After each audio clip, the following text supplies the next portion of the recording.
আসসালামু আলাইকুম এভরিওয়ান, কি অবস্থা সবার? আশা করি সকলেই ভালো আছেন। তো আপনারা প্র্যাকটিসের কয়েকটা ভিডিও দেখে সবাই জিজ্ঞেস করতেছেন আমি গাড়িটার এই অবস্থা কেন করলাম, গাড়ির হেডলাইট কেন খুললাম, নিচে যে কিট লাগানো ছিল কিটটা কেন খুললাম।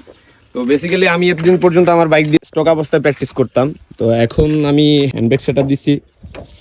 হ্যান্ডব্রেক বলতে এই যে অনেকেই বুঝেন না এই জিনিসটাই, এখানে দুইটা ক্যালিপার থাকবে আর এটা হচ্ছে ব্র্যাকেট যেটাতে দুইটা ক্যালিপার আমরা লাগাই, আর এটা হচ্ছে হোস পাইপ, এটা অনেক লম্বা। তো এই জায়গায় একটা কিট ছিল আমার, ওটা আমি খুলে ফেলছি ইচ্ছে করেই, আর সামনে একটা প্লেট বসাইছি আর এখানে ফগ লাগাইছি, এতটুকুই। আর আমার স্টপের জন্য অনেকে জিজ্ঞেস করে আমি কোন মাস্টার সিলিন্ডার ইউজ করি, আমি পালসারের মাস্টার সিলিন্ডারটা ইউজ করি।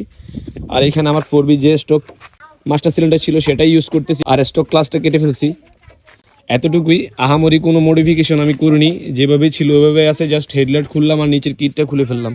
আর যারা আপকামিং স্টান্ট রাইডার আছেন, যারা হ্যান্ড ব্রেক করতে যাচ্ছেন বা হ্যান্ড ব্রেক দিয়ে স্টান্ট করার জন্য আপনারা ব্র্যাকেট খুঁজতেছেন, আপনারা আমাদের কেবি রাইডার্সের রাকিব ভাই আছে, রাকিবের সাথে যোগাযোগ করতে পারেন। আমি ওনার পেজের স্ক্রিনশটটা দিয়ে দিব।